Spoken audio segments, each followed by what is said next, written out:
When you're in a cult, you don't think it's a cult. The more you step out of this nonsense and you look at it, you're like, whoa, we were in that. People believe this, and this is happening in modern times, not 200 years ago. Yeah, it's right under your nose. So you were getting your deeper into the church at 17. I got called to speak, and my whole talk was like, I'm so glad we're the one true church. The Kingstons don't have it. The LDS Church don't have it, but we do. Even when I was leaving, I didn't call it a cult. Abuse wasn't a word I used either. Confiscated the phone, and he like slams the door, locks it, and I'm like shaking, and my friend like starts bawling. I'm like, what? Why are you crying? He's like, you're bleeding. And I'm like, I touched my neck. He had clawed my throat, and there's blood all over my neck. Holy As a fundamentalist Mormon, having 5 parents and 44 brothers and sisters was the norm for Calvin Wayman. Today I'll be spending a day with Calvin, an ex-cult member. Calvin is on a shit. The thing I love about the show is just even in the name, culture, emphasis on the word cult. I have friends who grew up in like real cults. We had somebody on the show who has 44 siblings and 4 moms because he grew up in a polygamous compound. When I look at that, I'm like, okay, that's a cult. And it's not just going to be heavy all the time. You had more siblings than there were presidents for a while. Holy shit. You're right. We're going to have a bunch of guests on the show. I'm into creativity, comedy, entertainment. I want this podcast to be the creative expression for my story and for my perspectives on life. Oh my God!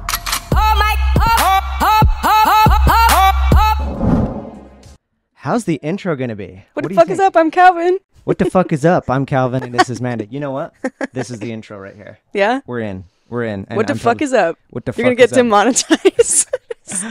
I don't know if you know on TikTok, they've invented words so that you can still say things like fuck and sex. Like right now, if this was part of the intro, it's going to be SEGG. Segs. Segs. And then fug, I'll just do FUGG or something. Fug. Yeah.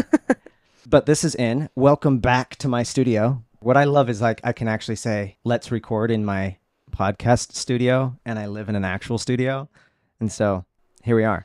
How do you like New York so far? We had a lot of fun last night. Yeah, I got to see him do improv for the I've never seen anyone do improv except for like on TV. What was your experience watching people goof around like children, even though they're adults? No, I thought that it was planned. Zero.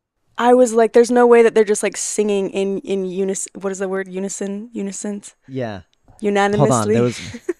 Bald can be beautiful. He won an award. What was the award?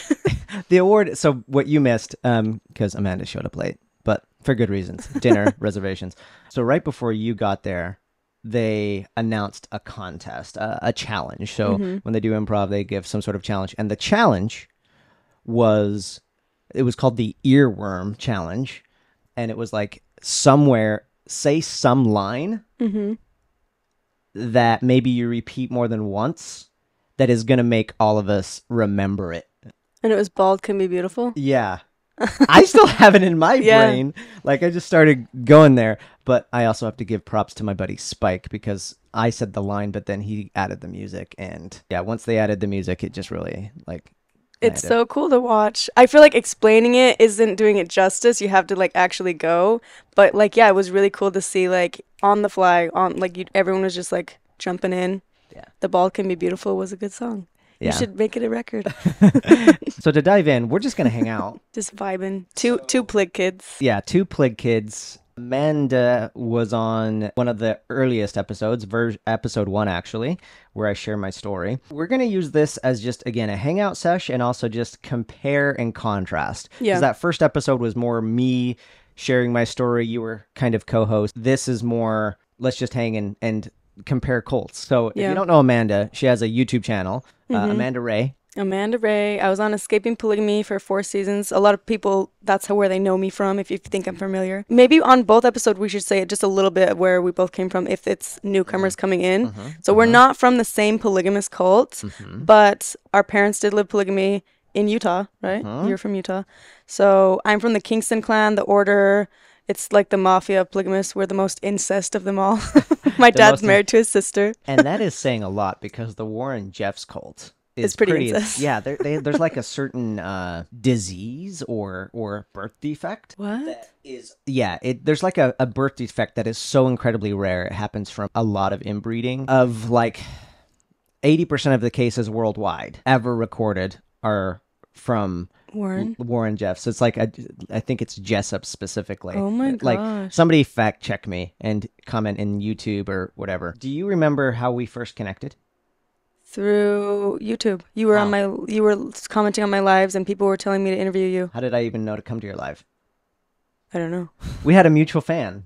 Oh yeah. Yeah, so I started posting about my story and cult stuff, and then somebody commented on my YouTube channel, was like, "Yo, do you know Amanda? You guys are both from the same cult." And I was like, "What?" And like, you guys We're should not from the same collab." cult. I know, yeah, you both have similar cults. Oh, yeah, is what they said, something like that. And then I checked your stuff out, and I was like, "Wait a minute, Same shit. that's bananas." And the crazy thing is, I used to sneak out with his sisters. Yeah, we That's found how that close out we too. actually were. My younger sisters, they were way more rebellious than I ever was. Let's get into a little bit about what the order is. When did it first come to light that what you were in Was a cult. Yeah, because that didn't just happen right away, right? No. And honestly, I was thinking about this the other day.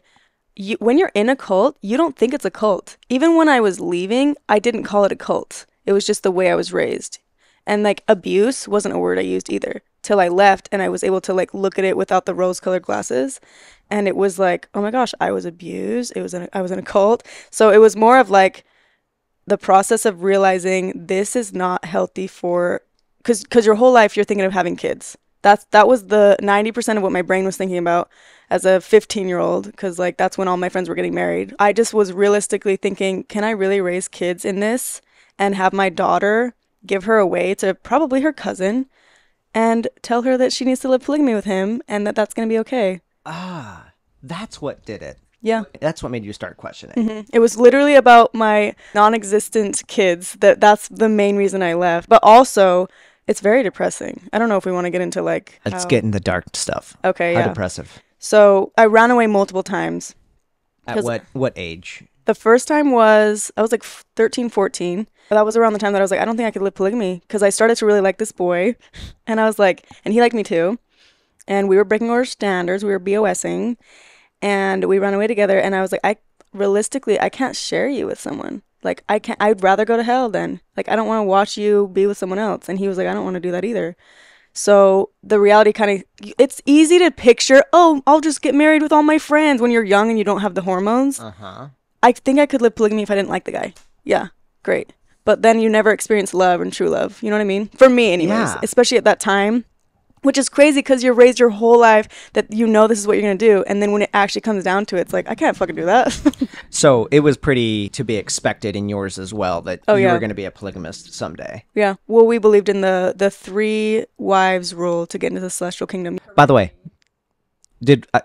we might have said this, but just to say, because we're referencing the order a couple times, that's the name of her Fundamentalist Mormon faith. It's called the Order. Some people also call it the Kingston clan. We're called order members. So culty. Yeah, order members, or you also mentioned just a second ago, like order standards. We had order standards, ABC order standards. A is for appreciation. I appreciate my life. There's so much. I mean, I'm sure you There's had so a lot many of rules. stuff like that. Yours is more regimented, but go back to what's this 3-wife rule? Okay, so I always have to like clarify because order members listen to my shit and they're like, hey, we don't believe in that anymore. But what I was taught as a child was, and I was told this multiple times, that 3 wives is the goal to get into the celestial kingdom. Yeah. And right, for people that don't know, that we believe Joseph Smith taught the celestial, telestial, and terrestrial. Am I saying that right? There's 3 kingdoms. Telestial, terrestrial, and celestial. Yeah, so celestial is the highest. The best heaven. And that's where all the polygamists are. Yeah. And that, as a kid, I was like, that doesn't sound like heaven. I don't want to go there. I'm fine with like the lowest level of heaven because I don't want to live polygamy. Really? I didn't want to. That is quite a rebellious thought, to think that I don't know if I want to have the best heaven.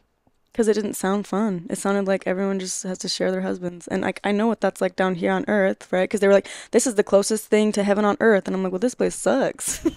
Okay, comparison question. Didn't you guys talk about, like in church, about the blessings that came from living polygamously? Even though it was hard, didn't you have women stand up at the pulpit and be like, this was so hard, but my life is so much better having my 3 sister wives. I don't know what I'd do without that. Did you have that stuff? Yeah, but here's the thing. I never believed it because I'm like, you don't know. The main thing was they'd be like, people living monogamy on the outside is so miserable. They're so miserable in their monogamous relationship. That's what they say. Yeah, but it's like, how the fuck do you know that? How do You've never lived that way, so you don't know. And they're usually people that were married at 15 to their half brothers and shit. So it's like, how can you even talk on their behalf?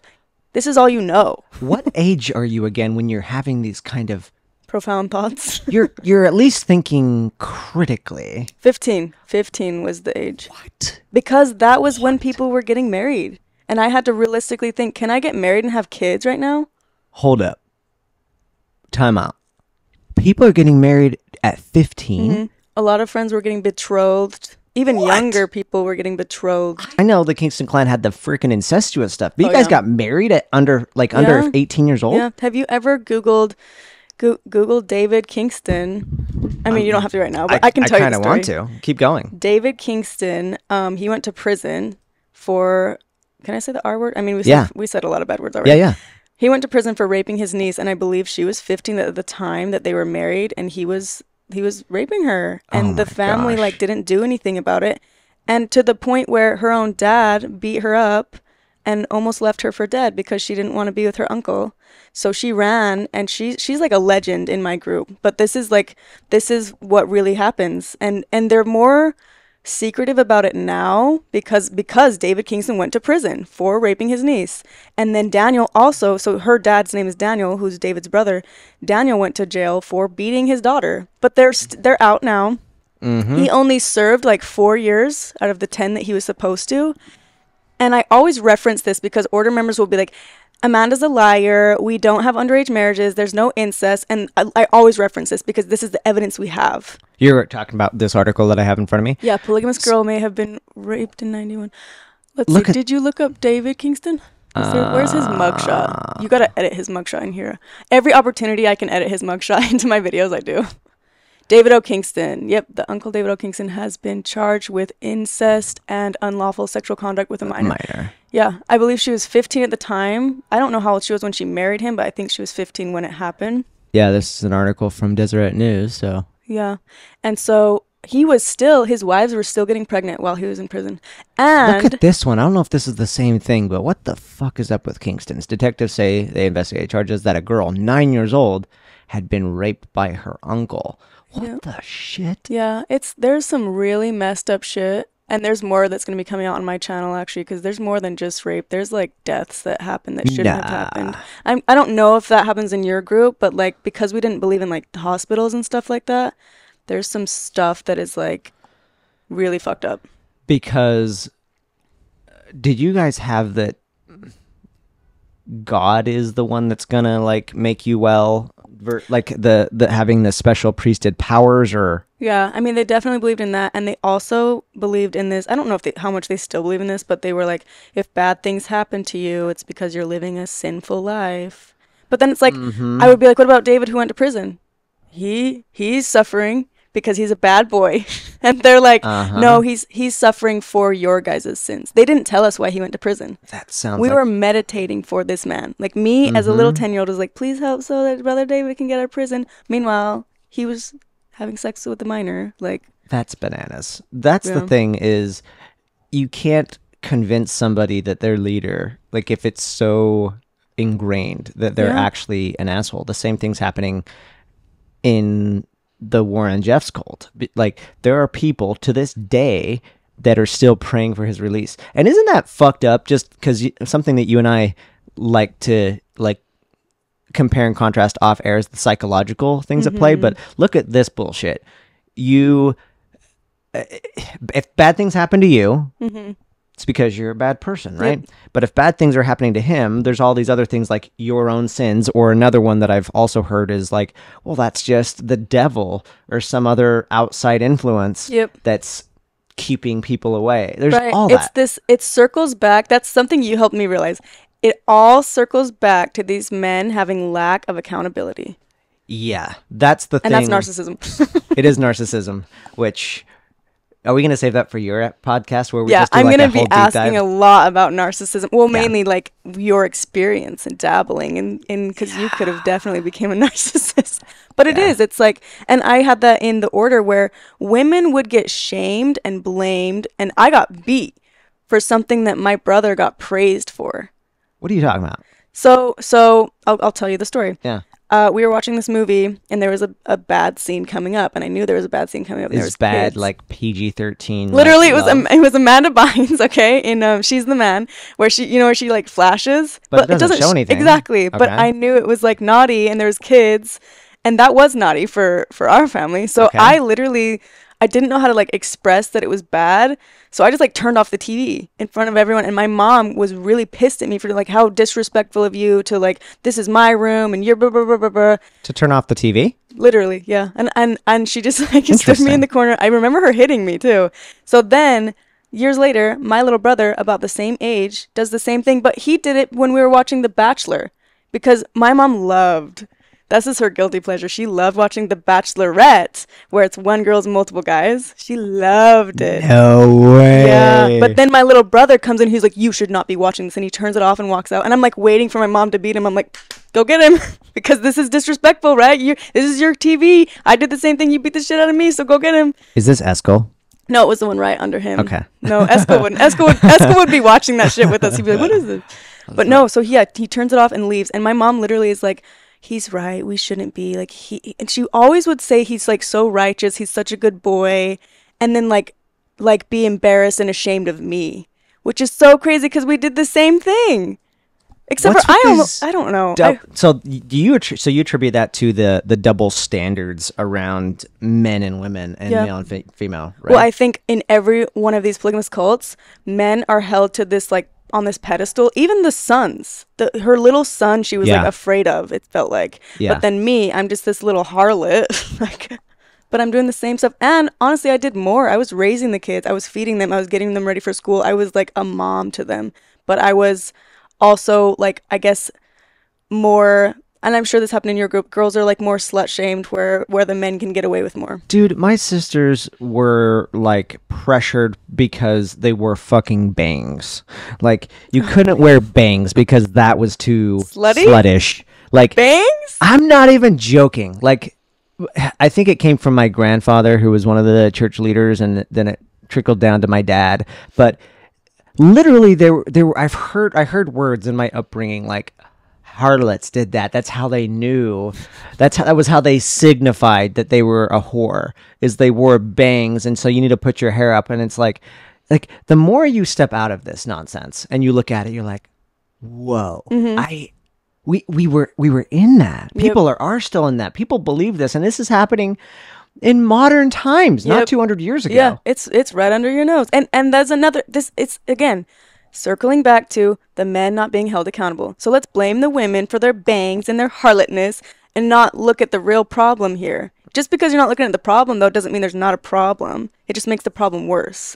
I want to go on a quick accountability rant, and then I also want to go back to what you then started doing from like 15 to 18 to go from critical thinking to actually leaving. Mm-hmm. But accountability, or the lack thereof, is such a common thread, specifically in Mormonism. Mm-hmm. And I mean all of Mormonism. I'm going to have other episodes on the pod where I'm really diving into, the LDS Church and their lack of accountability and their role in fundamentalism being born and all that stuff.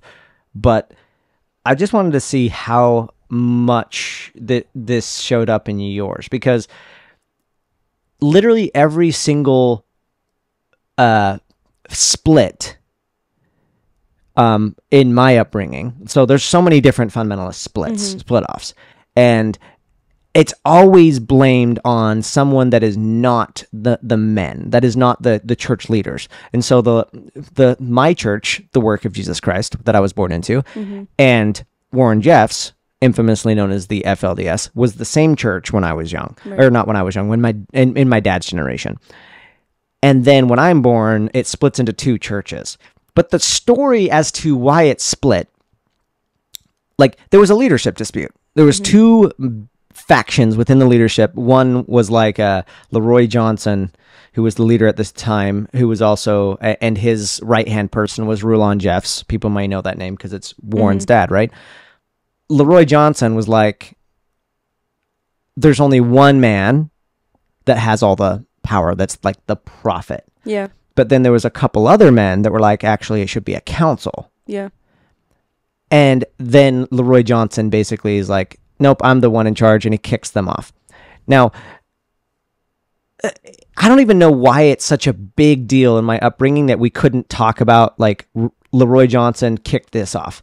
But because even in that, instead of saying, like, we are the one true church because we're the ones that are having, like, a council of men, my entire life, guess who was blamed on?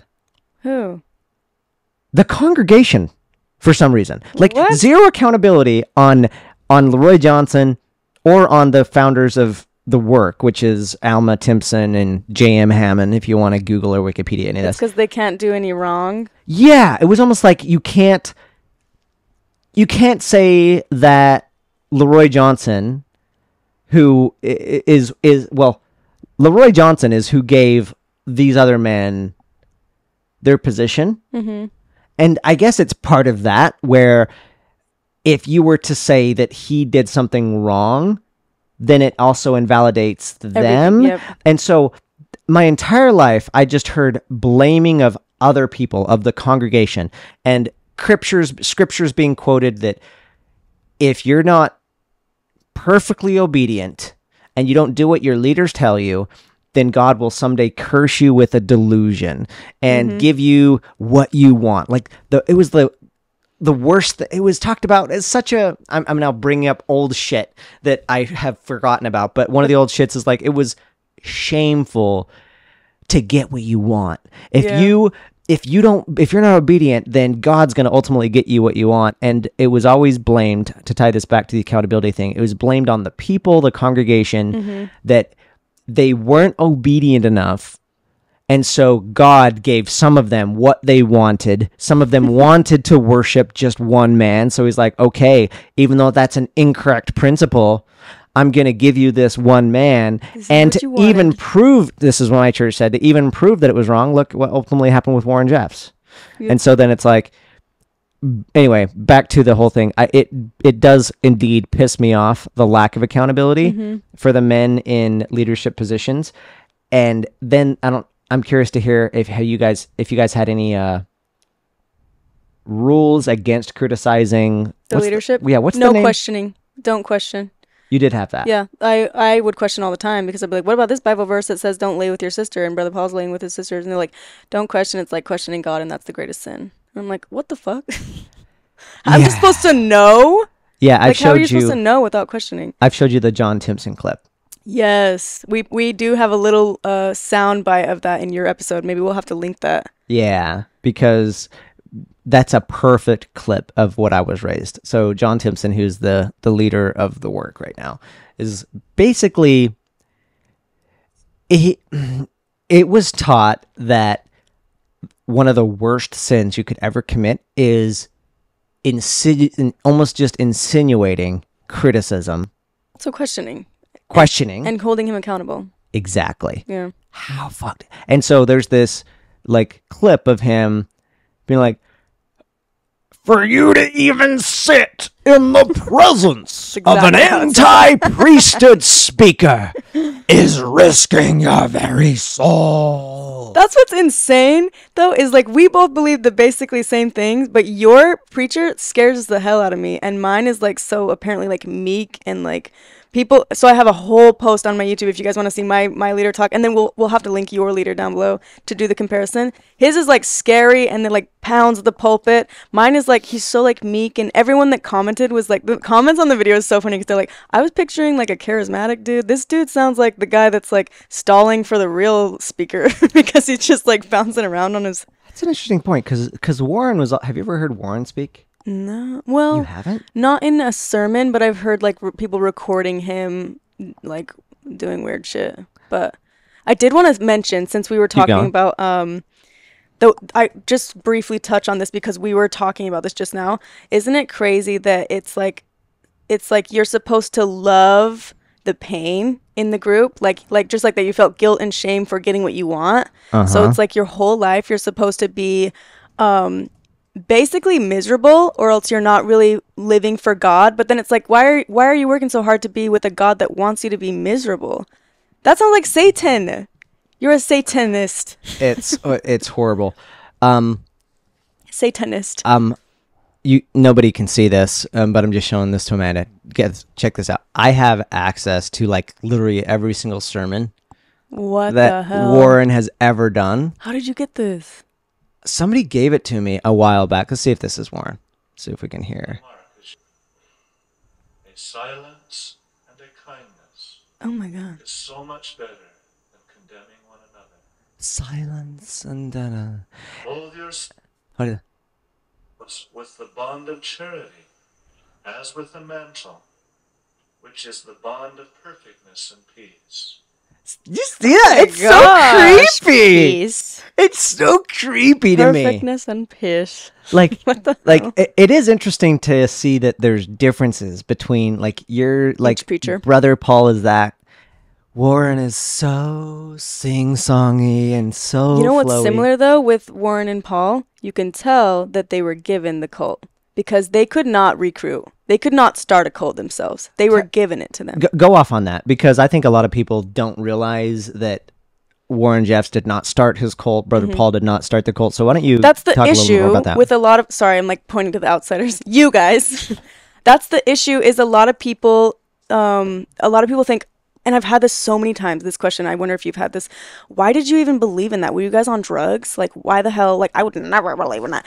You got to remember, first of all, my church was 3 generations, right? So the leader originally, it wasn't this like polygamous cult and they got all these recruits. It originally was about, because it was the 1930s when the Great Depression happened and there was people huddling together with the same beliefs and like morals trying to help each other. And then consecration came and then the polygamy came because we're in Utah. And then by leader number 2, Brother Ortel, my grandpa, then it started to get twisted and he started having people having sex with their siblings because it's like close related to Jesus Christ and you have to keep the bloodline pure or whatever. So the leader in the beginning of the order, I think, was actually really good because he was good at collecting people. He was somehow good at, and maybe at the time too, people were very desperate for community. So he was able to collect them. Nowadays, Paul, the leader, there's no way he could have done what they did back then. Like, especially with his lack of charisma. But because he was handed it, he's very good at, it's so good to keep the sheep in the pen, right? Because you already have all the sheep in the pen. There's going to be a few going out, but you're like procreating and making it bigger and bigger.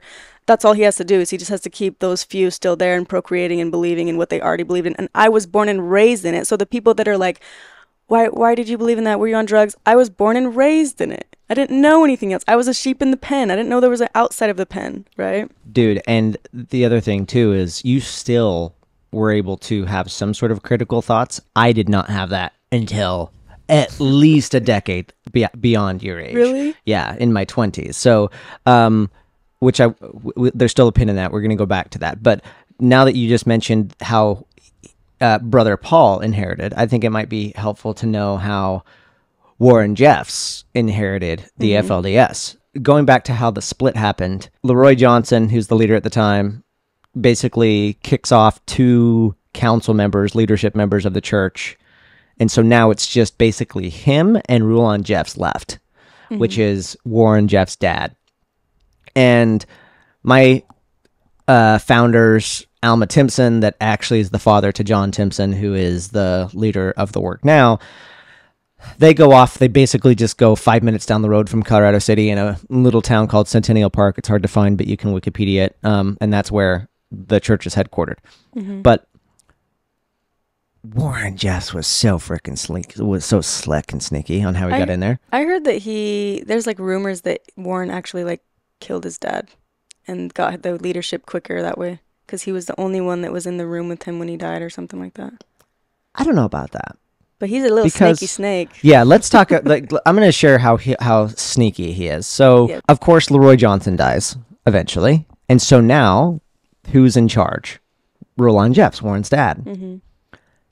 Rulon Jeffs starts getting old. And so he can't even go to church sometimes. but he's still the prophet, and the people need to hear from the prophet. So if he doesn't go to church, how is he going to get the message out? With his son, Warren. So Warren spoke on behalf of his dad. And his dad was okay with that? Oh, yeah. Okay. They had a great tight bond. So he had no like high position. And this is why it's fascinating to me, because he had no, like, he didn't even go up the ranks like a lot of these cults do, where they like were part of some other thing and then somebody dies or whatever and then they have a leadership position. This is what happened with Warren. He would speak for his dad. And so why would people listen? Because it's Roland Jeffs, the prophet. This isn't Warren. This is the message from my father. And they had these ridiculous beliefs at the time, too, that because Warren's dad got old, he got sick, and then he got better. So they're like, oh, he's never going to die. Yep. Our group thought that, too. And or at least So he's going stupid. to at least he's going to live to like 300. Plot twist. He didn't. Shocker. So he doesn't die, or he doesn't live forever. He dies. But what happens with Warren?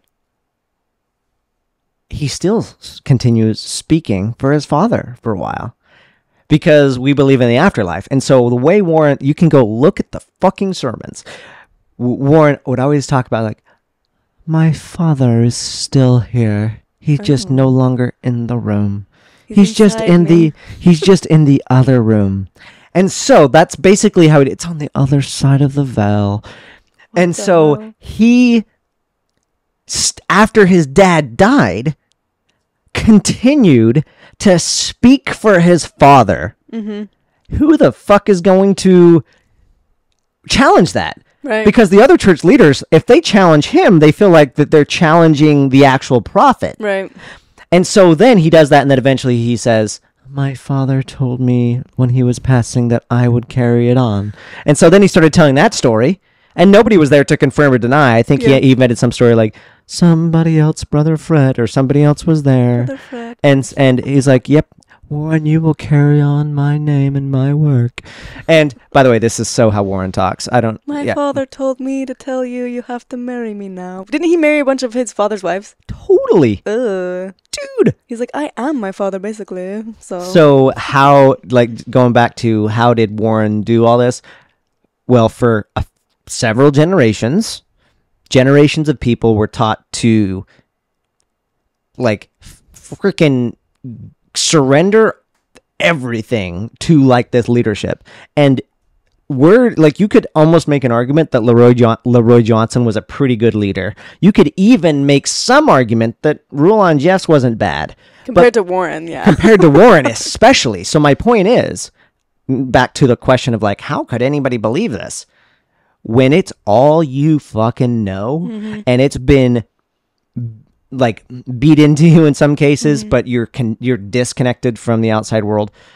Like, it's like living in a cave. Oh my God. You know what you made me just realize? I just had an aha moment, because I've had this question is almost every single Culty Cup of Coffee live that I have on Sundays.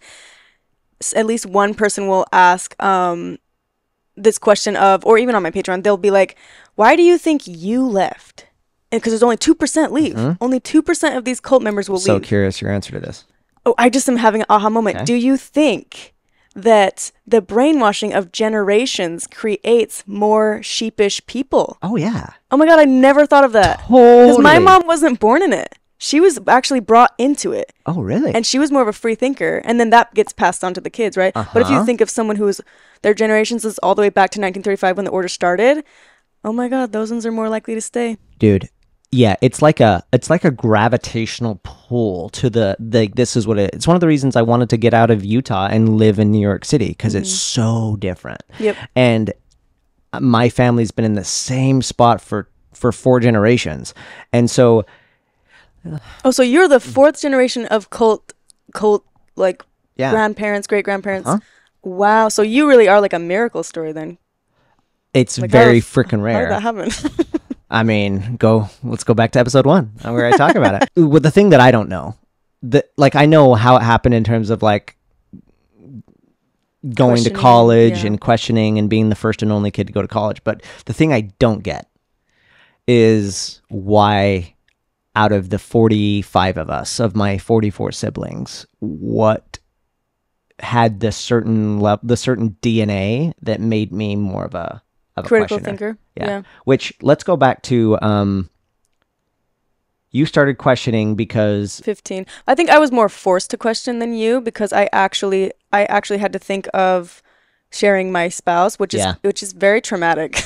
And for me, I'm kind of excited to have You're like, hell yeah, multiple wives. I never even had sex. I'm gonna have it all the time now. I'm gonna have at least 4, 5, or 6 wives. But you don't think of because you don't have the capability of thinking of this when you're in the cult, really. But like the fact that you're getting assigned, you never get to experience like that love and lust of like, I don't know, maybe some people get assigned to someone they want to marry, but like also like having experience. I know that like people, that was my biggest fear, not being assigned to somebody that I would didn't want. Yeah, I was so afraid of yeah, that. I was scared of that too. But I also was like, if I have to live polygamy, it might as well be with like my cousin that I think is gross, so that I don't have to be like, you know what I mean? That's so fucked. So you're basically saying, since you're probably going to live polygamy, it's better to not love the guy. Yep. Because then you're like, I would be jealous if I loved him, but he's just kind of gross and he's my cousin. So, I mean, I would rather have a sister wife. Yep. Because then I'm not jealous that she is with my gross cousin. Yep. You know what I really think? I don't know if you guys have this in your group, but I noticed that the families where the women got along the best were the ones where they like fuck off to the guy. You like, you go do your own thing, take care of the kids, and the girls would go have trips together and they had fun, and they would kind of like make fun of the husband. And so honestly, those were the best ones. And I honestly think that Cody Brown's situation is kind of like that. The girls love each other and they're like, oh, this guy's weird. Totally. Yeah. So how do you then start going from this doesn't make sense? Do you talk about the shelf on your episode? Did you guys have the shelf? Put it on the shelf? Yeah. It was more of like the car parts. Why do they use so many analogies? I feel like it's a way to confuse us. But you had the shelf, so for viewers, so does the LDS Church. I've talked to a lot of LDS people, and they put it on the shelf. Yeah, put it on the shelf is totally a thing. So yeah, just to capture that. So putting it on the shelf is kind of like when you start doing what Amanda was doing and start questioning, and if it doesn't make sense, like put it on the shelf. I liken it to there's this whole. There's this saying in Christianity too, like in a lot of Christian religions, like there's all these outlandish, amazing stories of God and Jesus, and you're like, cool, and you ask a question like, how did this happen? Like, well, this happened. And then if you ask a question enough that you then go into a dead end, and you ask a pastor or somebody like, but what about this? And they can't answer it, then they're like, you know, God works in mysterious ways. Yep. And that's the way you get out. That's what the shelf is. The shelf is like the Mormon version of God works in mysterious ways. So if it doesn't make sense that black people can't have the priesthood, if it doesn't make sense as to why women don't get to have multiple husbands, but men can have all the wives, in the afterlife. It's going to make sense later. Don't throw it away. Just put it on the shelf. That's exactly how they say it. Just put it on the shelf. No, for us though, it was like, Brother Paul would be like, it's like working in a mechanic shop, and all these parts of the car, they have different jobs, and we all have to be working together in those jobs, and the one job may not make sense, but all together it does. So you just don't question it, you just do your job so that you can fit in, and then the car will work. I'm like, fuck, this isn't a car shop, dude. The thing that scares me about that analogy is it's actually quite good, because I can totally see, like, if you're somebody that's starting to question, you're like, oh yeah, like that makes sense because God's seeing this whole thing, and I'm just one person. Yeah, but the other thing that makes me realize is I'm just a cog in this whole big machine, which is like, no. But how did you start to like tell us the actual leave story? Okay, so I already told you I ran away a few times. My dad ended up getting a restraining order on the kid that I ran away with. Like, I was like in love with that boy, and then he ended up leaving over it. And I just was so vocal about it. I was so honest, and they really ruin your reputation when you're an honest person. They don't like honesty there. So overnight, like, I just had a really bad reputation. Amanda's running away with boys. She's sleeping with boys. She's kissing black boys, like specifically black boys, because that's the worst thing you can do. Oh my God. Yeah. Same. And I remember thinking like, I would never, because it's like so scary to me. Yeah, so even in that, you're like, no, because I didn't do it. But like now it's like, who cares? I've gone on dates with black guys. Who gives a shit? But in the order, it's like, oh my God, like if you mix, right, whatever. I was 15. I was dumb. So all these rumors are being said about me, and like I was pretty, I hate using the word popular, but like I was pretty social. So I had like a lot of friends there. And then all of a sudden, when people would find out that I was going to a party, they wouldn't let their kids go to that party because I was like this demon. And I'm just a 15-year-old kid. Like I just like don't really agree with polygamy, and I'm pretty vocal about it. I had 17 was when I was finally like, oh, I'm almost 18. I was counting down the days till I was turning 18. And what they do in the order is they have this process of when it's your turn to like start thinking about marriage or whatever, men start to come forward on you, which is like them presenting themselves as a choice to your dad. Like they'll talk to your parents and then get it approved by the leadership. Men go to the... Yeah. Like they can choose you? Well, no, they have. But so here's the thing. I had a lot of men coming forward on me, but I didn't know. My dad just didn't tell me the ones he didn't want me to have. So that's in reverse. So to the way I was. The girls would go when they were ready? Yeah. Oh. So the guys would, so you would have multiple choices, but the shitty thing is the dad, which my dad, he only gave me one option, and I knew I had multiple choices because I had half brothers who were like, oh, my friend went forward on you because he had a crush on you, and he thought that God, it was a premonition from God, and I was like, well, Dad didn't tell me. And then I had a guy that I did really want to marry. I ended up marrying him after I left. We had to run away together, but he went forward on me, and my dad just lied, and he didn't come forward on you. I don't know what you're talking about. But then my cousin, the one that my dad wanted me to marry, which I feel like they were grooming me to marry him because they had him be my boss when I was really young. I was like working with him and getting like I guess affiliated with him. I don't know. And then years later, he comes forward, right? And I told my dad, because my dad knew I wanted to marry someone else. And he was like, nope, this is the one for you. So we go on this date. I have this whole video about going on a date with my cousin. He took me to Panda Express. Oh my gosh, the most romantic space. He wore a tie. A tie to Panda Express. I love it. Even as a kid in the order, I was like, this is so Did you go to Dairy Queen for dessert? Oh my gosh, Queen? That's so romantic. No, we went to a park, actually, so that he could tell me. Because the process of it is they take you out. It's all, like, approved by the leader and your parents. And then technically you could walk home and be engaged by the end of that. But I told him, I was so real with him. Mm-hmm. I remember we were swinging on the swings and it was snowing. And I was like, he tells me his direction, which was a dream that we were holding hands and we were engaged and our parents were congratulating us. And that was God telling him that he's a choice for me. And I told him, I was like, well, you know that we're cousins, first of all. And his parents are siblings. So we're like cousins. So you cared about that, even though it was normal. Yeah, I didn't like it. My mom didn't either. I am totally yeah, continue. But see, like, I'm sure if my parents were siblings, I would be like, whatever. But my mom hated that my dad married his sister as the third wife. Like, she was vocal about it. So it was very much like, ooh. And I did have half siblings. I'm like, I would never marry my half sibling. That's so gross. But so his parents were half siblings, which means that his mom was my aunt and his dad was my uncle. Also, his mom is his own aunt and his dad is his own uncle. So I told him, I was like, we're so closely related and I don't believe in polygamy. And he starts laughing. Whoa. He was laughing at me. He thought I was joking. I was like, dude. I'm not joking. How old are you at this point? I was 17. Well, 16, 17. That's good. Fucking congrats for having a head for yourself. But like... At 17, I certainly didn't. Yeah. Well, that makes me feel good. But I also was like, you have to fight so hard because then your reputation, right? Again, like my reputation is shit because I'm vocalizing how I feel. Like, how dare you have emotions and feelings that are against what we think. Did he start talking shit after you rejected? No. Okay. You know what's weird? That's good. He thought it was joking, and then they have this rule where you can only dance with the girl one time per dance, okay? And he got permission to dance with me twice, which means whenever you see someone dancing twice, that means they're going to get engaged soon. So he was dancing with me twice, and I was like, why is he still dancing with me?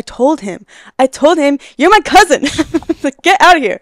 But so it was going to happen, whether I liked it or not. It was going to fucking happen. So Hold up. Time out. You could get married to somebody even if you say no thanks. Yeah. It can still well they just keep having meetings with you, pressure, like you'll come around, God wants this to happen, and then you finally just give in, like, okay, I guess I'm gonna marry my cousin.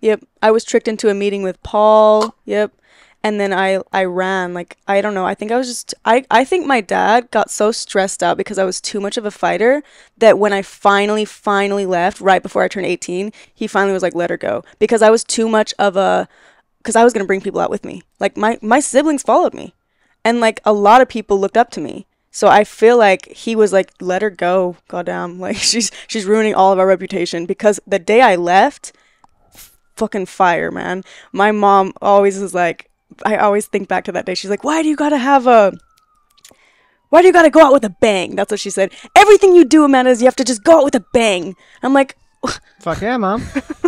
because what happened was, if you want the full story, I have a whole ass video on the entire story of the day I left, but it was July 25th of 2013. We'll link that in the description on YouTube. Yeah, I'll just tell you the brief part of it. So my friend was trying to get his money out of the order, which I also thought was really fucked up that you can't get your money out. And I worked at the bank. So I was actually slowly getting my money out, preparing for leaving.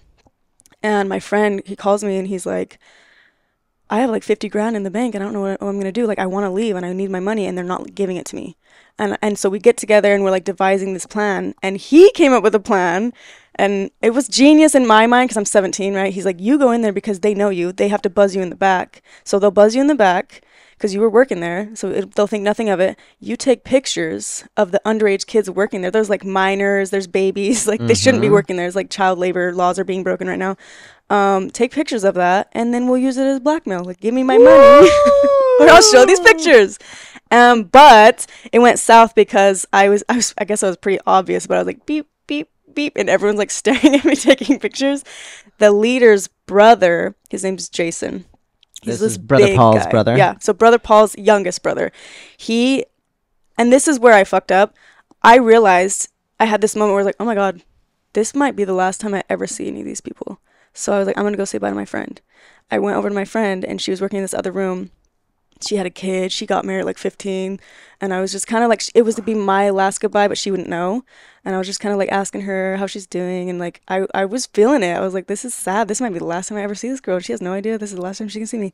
And then from behind, Paul's brother attacks me, like just like jumps in. And I just remember. Like, actually physically grabbed you or something? Yeah. And I just remember, Kate, her reaction to him coming from behind me is how I knew he was there. Because she was like, she was scared. You're like, something's going on. I was like, hello? But so much adrenaline. So he attacks me from behind trying to grab the phone and like just grabbing all over me. I had like handprints all over me. He grabs me, he grabs the phone, starts pushing me out the door with his hip. Like, he had his hands on my shoulders, pushing me out the door with his hip. He's like, I'll get your phone back to your dad. And he like confiscated the phone and he like slams the door, locks it. And I'm like shaking. Holy fuck. I run back over to my friend and my friend like starts bawling. I'm like, what? Why are you crying? He's like, you're bleeding. And I'm like, I touch my neck and there's blood all over my neck. He had clawed my throat to the point where I was bleeding from the neck, handprints all over me. Like, he was a coward too. Like, to come up from behind on a 17-year-old and clawing her neck, like, fucking coward. Anyway. So I'm like, oh my God, I am bleeding. I'm like so much adrenaline. I didn't feel anything. We call the police and the craziest thing happens because we're calling and he just happens to be the police officer who was on the case where there was a baby that was killed in a Kingston home. And he got called to that one. So he didn't like the Kingstons. He's like, you got to run. He was literally my inspiration. He was like, take this as your silver lining and get out. And I was like, okay. I like took it and ran. But then another cop shows up because this cop that hates the Kingston tries to like break in to go talk to Jason for attacking me. And they're like holding the door on him, trying to hide all the kids. Like, papers are flying. And then 30 minutes later, another cop shows up. And he tells me to get in his car. And I'm 17, which I'm pretty sure you're not supposed to have a 17-year-old like pairing off with a cop alone. I think you have to have I don't know the laws, but Continue. He puts me in the car with him and he starts telling me how you don't want to press charges on this, Mr. Kingston, dude. Like, you're going to have to go to a lot of court. And like, the worst case he's going to get is a slap on the wrist with like community service. Like, he's really trying to convince me not to press charges on the Kingstons. So I found out later that this cop has been known to like kind of work with the Kingstons. So it's crazy. I got the one that hated them and then the one that liked them. And so the guy that attacked me would not come out till his lawyer showed up, which is the lawyer for the order, right? He's in the order and he's a numbered man. And like, they're... we'll talk about numbered men and what that means, but Oh yeah, sorry. I'll explain that. hold on. I just gotta slow down and like digest this. There's so much to digest. There's a little bit more. Yeah, I'll let you keep going, but just to pause, because this is a big deal. You're 17. Mm-hmm. It was right before my 18th birthday, because it was July 25th. I turned 18 August 31st. You're in this place, and this is not just grabbing the phone out of your hand and pushing you, which even that is like somebody's in your fucking personal space. Like, that's not okay. To the point where you actually got scraped, and you were fucking bleeding. Yep. You know what they said, though? This is honestly the part that stabbed me like a knife. Everyone within minutes was telling the entire order, Amanda clawed herself in the throat. She was trying to make a big scene. She's being dramatic and trying to hurt the order. How dare she do that? And she called the police. Oh my yeah. gosh! And these were people that like I knew and I grew up with, and I was like, why would you rather believe that I was that kind of a person than to believe that this huge ass dude, which there were witnesses. There were at least 10 witnesses who watched this happen. But yet the rumor that was getting spread was that I'm just this drama queen that clawed myself in the throat and called the police.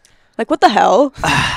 And then I called my mom. So I was like, Mom, you're going to start hearing some lies because everyone's just lying about this, but I just want you to hear the truth from me.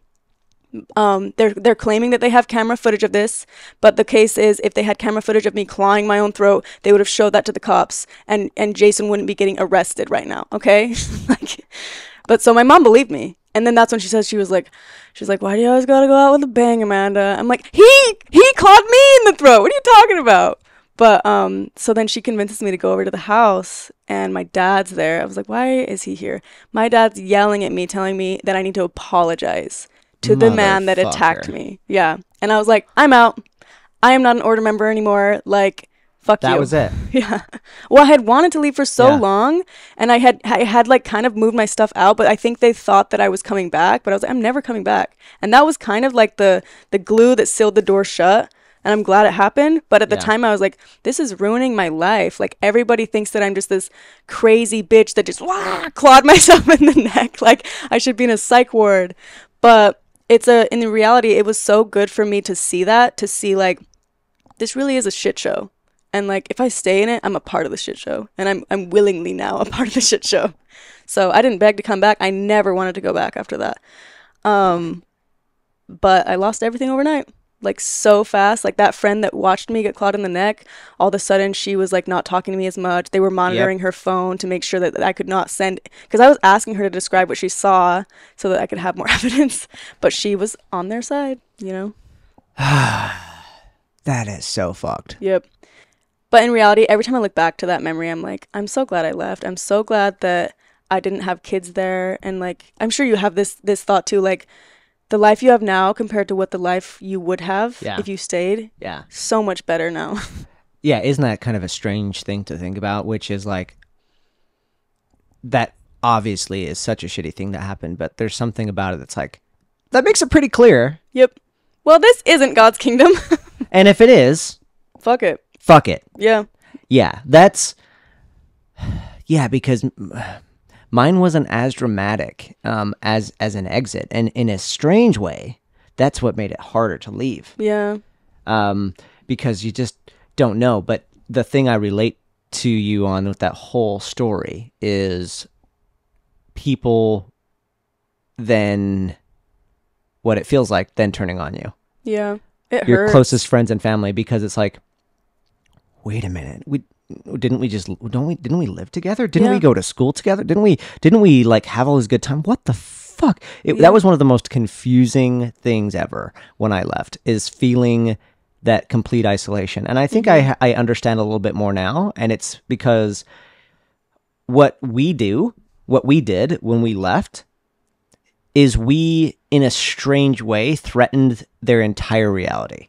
And this is Brother Paul's like world. Yeah. We're just living in it. Yeah, and for if they would have chosen your side, in a way, it threatens their entire existence. They're gonna have to break down everything that they know and love, because the people that witnessed what happened, they had to believe, because there was someone that tried to call Paul and be like, your brother, come get him, like he just attacked this girl, like make it right because you're the leader. And Paul was obviously on his brother's side, and it made people question. They're like, oh my gosh, so Paul really doesn't care about what's right or wrong. So that's the thing, you're right. It's not necessarily that they hate you so much, but they're so uncomfortable with the idea of their whole life being a lie that now that's projected onto you. Yeah. But this is the sad part, but also the bittersweet part. So realizing that these people don't even give a fuck about you, like these people that I would have like laid my life out on the line for these people, and here they are like, man is trash, she's a demon now. But you think about it, they will never experience that real unconditional love for someone, and we get to experience that out here now. Our parents don't. They're not loving based, they're loving based on what's going to happen in the afterlife. They're loving based on guilt. Dude, you know, you're so fucking right. Right when I left, like within the year that I left, I'll spare the story, but I felt love for the first time.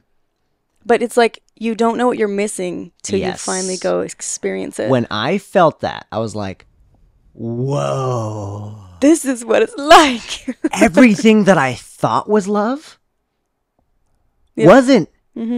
And you now have this anchor point that you can come back to, that you're like, holy shiz, all of these things that my parents were doing, that we're doing to like be obedient, that's not love. That's like conformity. It's something else, but it ain't love.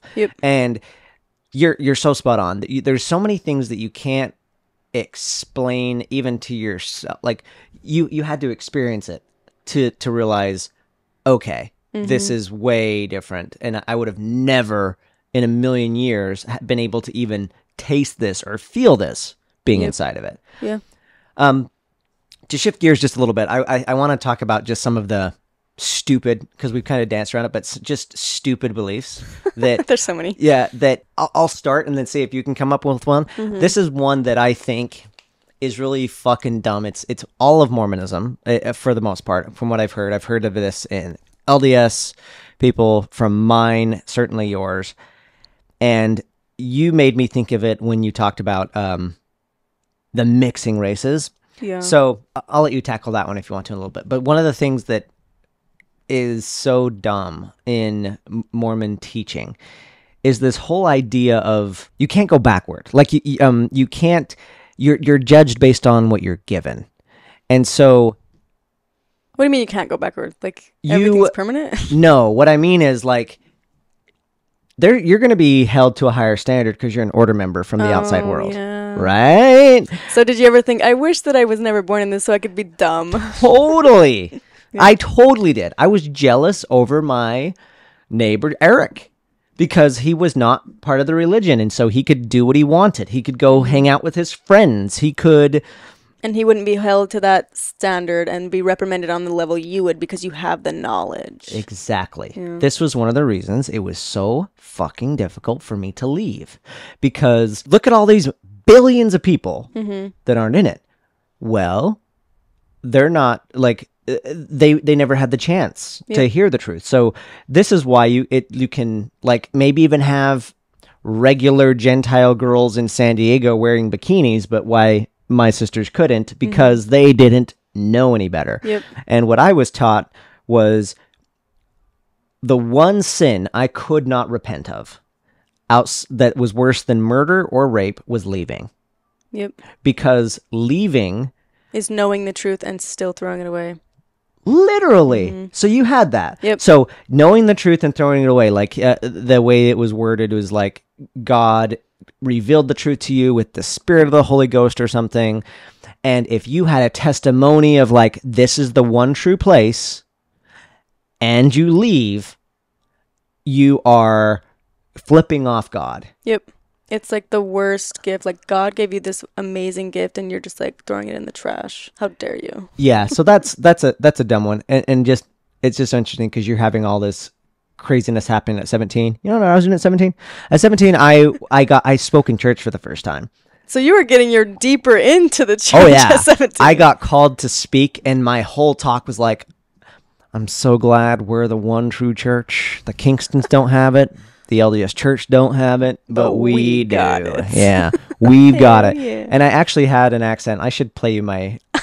Your cricker accent? I'll play you. Wonder if I could find it. No. I have an audio when I'm like super young. You should totally hear. Like we had such Roll a the clip. Let's see if I can. The order has a find it. little bit of lingo too. I think I still have. You say just kidding all the time. That's an order term. Just kidding after everything. Just kidding. Just kidding. Just kidding. Oh, this is. Oh, shit. Oh, no. This is me singing it. That's gonna be too Singing? No. We. Okay, that's not the one I want though. I'm gonna. That's you as a kid. That's me as a kid. Aw. I want to find me saying like I know this. this is the work of the Lord. The reason I want to find this is just because it's just so funny how when you live in something and you're just hanging out with everyone else. Mm-hmm. You become that. It's so scary to think of because I just watched a video of me at Thanksgiving and we would go around the table and say what we're thankful for, and everyone was like, I'm thankful for my dog, I'm thankful for my siblings, and I got up and was like, I'm thankful to be a part of the work of the Lord. You guys use the word "the work of the Lord," huh? Yeah. Well, we would say, I'm so grateful to be a part of the work of the Lord, the kingdom of God upon the earth, and that Brother Paul is the man on the watchtower. We would always say that Brother Paul is the man on the watchtower, and I never knew what that even meant. I'm just saying. Yeah, I don't know why I wanted to show this, except I like wanna see how it. you set how when you are only around the same family forever. Mm-hmm. Listen to how twangy this is. Swinging. I'm pretty young, but you can see what the accent was. Oh, I gotta double tap. This is voluntary women's take. I'm 8 years old, gonna be 9 in November 1st. Today is July 13th, 1996. I couldn't say my R's. Oh, you say R's. Yeah. Today's July 13th, 1990. I still have family that speaks like this, and they're adults. And they're adults. Yeah, it's fantastic. Okay, what's a silly belief? I mean, we've named a few. There's so many, but did you guys have like garments and shit? when you die, you get garments. Oh, you didn't have to wear long underwear. But they did talk to us about modesty and stuff. But yeah, so if you died an order member, you got to wear garments, and well, obviously the numbered man thing was a big thing where you were awarded a number. In the beginning, it was just numbering. Talk about that. So yeah, we didn't go there. That's something that is unique to the order. So what does that mean to People be a get numbered? so fascinated by this numbered man. Fuck. Is it not recording? It stopped recording when I started playing, I guess. Let's see when we last. Testing. We're back. Sorry for that little interruption. I was talking about quip shows in July. That was some good content. So what's this strange belief about being numbered and Oh shit? yeah. So a lot of that's what inspired my Culty Cup of Coffee on Sundays actually, was people wanted to know who the numbered man of the day was. So we would be like, Culty Cup of Coffee number 9. They'd be like, who's that? Oh, that's just so Paul. we're aware. So Amanda not only has an awesome YouTube channel, but she does a live stream every Sunday, different times. But So if you don't have church, come to church with me. and so Culty Cup of Coffee, you talk about the numbered man. Let me just do a little bit of the history of it. Please. So the first leader, he just like was keeping track of the members that were joining. So he was number 1, then he had, I think his dad was number 2, and then he was just counting them down. But then when number 8 became the leader, which is my grandpa, Ortel, he only gave out 4 numbers. He just wasn't really into the numbering system. He was just like, oh, here's a number for you. And then I think it's because the one number he gave to someone, they'd left right after they got the number, and he was like, well, I'm not going to be, this is such the same belief system. Like, I'm giving you this gift that's of God, and you're just throwing it away. The gift of the number. Yeah. And yeah, exactly. And so the number thing kind of evolved into this unspoken rule of like, if you get a number, that's like your place in heaven. Like, you got your ticket. Which is so weird, right? Because it's like you're already in God's kingdom on earth, but then there's all these like extra levels you have to get to get into the kingdom. I know where this is connected to. There's this old Mormon lore around the elect. And there's a number, right? And there's a number. Certain number of like ultra gods. Yep, they get to, and it's like 144,000. Jehovah's Witnesses believe in this too. Yes. And they will not only live with God, they'll walk with God. Like, so they'll be like God. So you want to be numbered among those. Yeah. And this is why when you see someone who is a devout order member who got a number on their gravestone, you can look up these. A lot of the times on my lives, I'll show the gravestones. Their number is in the gravestone. And you know what's even weirder? The women are like, what about my number? So literally, LaDonna, okay? So LaDonna is Brother Ortel's second wife. And on her gravestone, she had, because Ortel's number 8, and she was the second wife, so she has 8.2. And my grandma was the 6th wife, so she has 8.6. That's their number. My mom would be 36.2, because my dad's number is 36, and she's the second wife. Yeah. So weird. But yeah, so they... Yeah, so you don't get to be your own person. You're just connected to your man. To your husband, yeah. Yeah. Women are not allowed to have numbers. But so it evolved. So Ortel stopped giving numbers out. But then Paul, he used it as a brownie point system. Like, how much can I make this guy work his ass off for me to get his... Like, he would, like, dangle the number in front of them. And they'd go work for, like, minimum wage, have 10 kids, and trying to survive to try to get this number to prove they're worthy of this number. That sounds so fucking weird. Yeah, some people get on their deathbed. So fucked up, right? Now that you've lived your entire life for me and $10 an hour, here's your number when you're dying. They're like, thank you. Yet again, another thing that I think so many Mormon religions do is they, how do I word this? They make something out of nothing. They make, like, no, but like people are listening to this like, we've been fine without needing numbers. And like, there's so much motivation. There's like the LDS Church has this whole thing of like, be your family forever, like baptize, and so that you can be a family after this life. Yep. And so then people are like, oh, I need to be good so I can see my family after this life, or I need to go in the temple and baptize my dead relatives so I can see each other after. Mm-hmm. And nobody ever stops to question, well, one of two things, is there an afterlife? But even like, well, wasn't I gonna already? Yeah. And so like, wait a minute, I have another step. Minute. And so, yeah, so it's like all this stuff, like it motivates you around things that like you didn't even think you actually, like, who cared? And so now, I don't know, that number thing is just so weird to me. That's like, okay, people are like living their whole life hoping and praying someday that they get a fucking number. Mm-hmm. It's true. And the thing that I also find ironic is it's a number, which how I think about that is think of prison or even frickin' the Nazi death camps of Germany. People were stripped from their identity to a number. Yeah. And like, how appropriate. Yeah.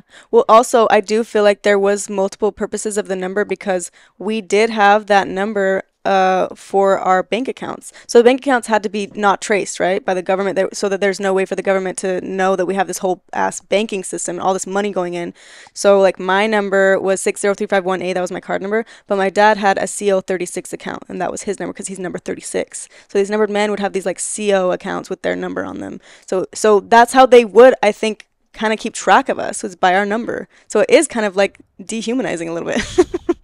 That's so freaking weird. Okay, I'm going to tell you the story. Since we're on the topic of my dad, I ran into him on Easter. This past Easter? Yeah. And he talked about your episode. What? He's like, I watched the episode of Calvin, and I was like, that one just came out. He's like, you've been watching like a hawk. And he was very, I remember how we talked about your story of the cave and philosophy, right? Philosophy Plato's class. Allegory of the Cave changed my life. I think that really triggered my dad, that story. And he was like, philosophy classes is just all about anti-religion. Like, really just hates religion. And he was basically saying that philosophy classes are not good.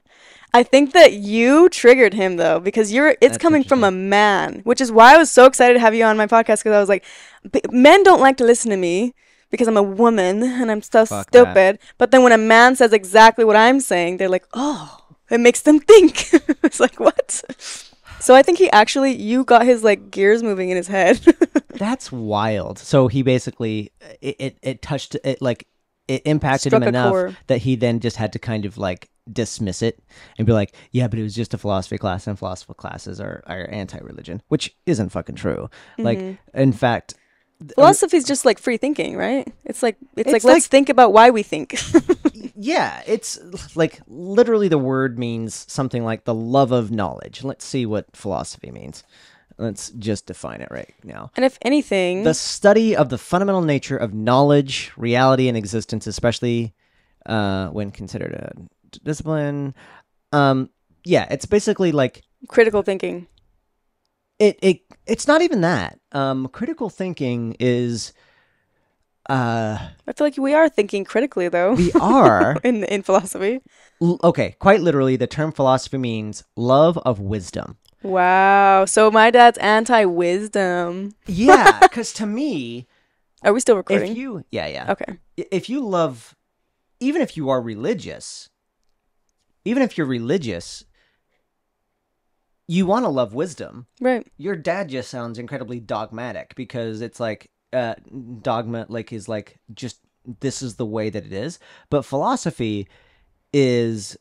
You want to know the nature of what is actually real. Yeah. And by the way, this is something that is quite common, I think, among cults, is the whole non-questioning thing. So then they poke at things that look like a question at all. And we had that same thing. Your dad, philosophy is just kind of how you end up viewing life as well. Because your dad also has philosophy. His philosophy on life is that Brother Paul is like the man on the watchtower. And like you could call that's his philosophy on life. And philosophy was a bad word. In your group? In my group. Like they would talk about philosophizing. And it wasn't until me taking that philosophy class where I was like, oh, philosophy is just like studying what's real and what's true and like loving of wisdom. I'm like, I fucking love what the truth is. So like, yeah. Philosophy is not a bad thing. Yeah. And then I lost my train of thought on that. This is so interesting, though, because it's like it kind of proves our point that he doesn't like philosophy because it's causing him to question his own belief system and he can't back it up with logic. Totally. And that's the crux of all of this. Shitty thing, though, is faith. That's how they get you. You got to have faith. You gotta just blindly follow. That was a thing? Like, yeah. Faith is, you have to have faith, and to be a loyal, real, dedicated order member faith is having knowledge in what you cannot see. So basically, Santa Claus. You have to have faith in Santa Claus. To me, that was something when I was questioning and coming out was like, faith was definitely put on a pedestal. And I remember thinking, dude, faith is actually way easier than questioning. Oh, yeah. You think it's easy to leave everything you've ever known? Yeah. To me, it takes like some level of balls, man or woman, to be skeptical. Right. Because you're literally questioning your own reality and what the people that you love and respect the most, in my case. Like the people I love, trusted, and respected the most. And it's so uncomfortable to have to put yourself in that position. And so a lot of people won't do it. They're safe in their faith. And that's what keeps them comfortable. But that's the, what is it called? Double-edged sword. It's a black and white kind of in this scenario. If you stay in that comfort zone, you don't get to experience what we talked about. True love, like unconditional love, what's out here in the world, and know what you're really capable of. Yeah. You only know this world, and that's your world forever. And a lot of people are like, I'm fine with that, because you don't know what you're missing out on. To shift gears, let's talk a little bit out. The conversation I want to have, though, is how long have you been out now? I just had my 10-year anniversary, and I'm kind of mad about this because I feel like I've had half the experiences that you've had. And you've been out how long? 5 years. Yeah, literally half the time, but he's done way more shit than me. It's just random, like playing basketball with Adam Sandler. Literally! He sent me this video, he's like, look who I was playing basketball with. And I'm like, I want to cry. Just outside my window, there's the basketball court. It's so random. Seriously. Living in New York City. But it's because you put you left and you're like, I'm leaving. Like, I'm putting myself out there. I'm going to New York. I'm doing all this shit. Me, I came from a cage and then went into a little bit of a bigger cage because I got married. I still believed in a lot of the... I was like, I just don't believe in like the polygamy and the bad things of it, but I want to still have good values and morals. I was living in a lot of guilt for 7 years of my marriage. That's what I wanted to talk about. Because I know it wasn't a smooth path. And I relate to the going from a cage to a bigger cage. I think a lot of people do that. Yeah. I think a lot of people, whether it's culty or religion or a relationship, they leave something that's... It's the comfort thing. Yeah. Because I almost became Mormon for that. I didn't even realize that I was still kind of staying in my little comfort zone. Yep. How did you just jump in? Oh, I didn't. Okay. It looks like that now because does. you've seen my highlight reel of the last few years, but it's felt forever, man. Like I feel like I've been in New York now for 3 months. With my permanent place. I have been coming back and forth for a little bit over a year. Got my first place 3 months. I feel like finally, after 5 years, I'm getting to breathe. You're finally hitting that breakthrough. Like, I'm feeling good about myself. I'm not in survival mode anymore. When I left the work, it wasn't obvious that I was going to stay out of religion altogether. It wasn't obvious that I wasn't going to be Mormon. I was thinking I was going to be LDS. In fact, I let missionaries come to my house multiple times. Wow. I let them teach me shit. I went to LDS churches, and that was really helpful as my leaving, because then I just started to more realize, okay, I see how all these things are so connected. And again, I'm going to be doing a deep dive soon on Cultured, really showing the connection that the LDS Church has to everything we've talked about today, because they try to make themselves feel so perfect and innocent. And literally, without the LDS Church, our churches don't exist. Yep. And so... That's what I hate about... I know that a lot of LDS people don't like when I bring this up, but I just can't stand when they try to disassociate what we are from them and, like, separate. I'm like, dude, we believe in the true teachings of Joseph Smith. This is it. You're looking at it. This is the thing that bothers me the most. So we talked about this last night. I don't know if I brought it up on the podcast, or I'm just remembering last night we were talking about this. But let's take the case of polygamy. So polygamy is taught by Joseph Smith.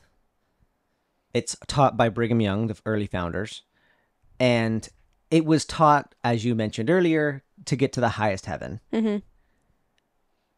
People believed it so strongly. And I know they believed it because, well, my family still does. Yep. And you can still go listen to sermons from Brigham Young in the Journals of Discourses and these other early church leaders of, like, this is the way. It's not the stuff that freaking church, like, there's such revisionist histories. It's not just because there was a shortage of men and that they were doing that. No, it was taught that this is how you get to the celestial kingdom. Yeah. They even interchange the words often with celestial marriage started to become synonymous with polygamy. Yep, celestial marriage became synonymous. And now, obviously, celestial marriage in LDS Church is more like just a temple marriage or whatever. But in the earlier church days, celestial marriage was polygamy. So this is the one thing I'll say on this, because I'm going to do a whole deep dive on this episode that really...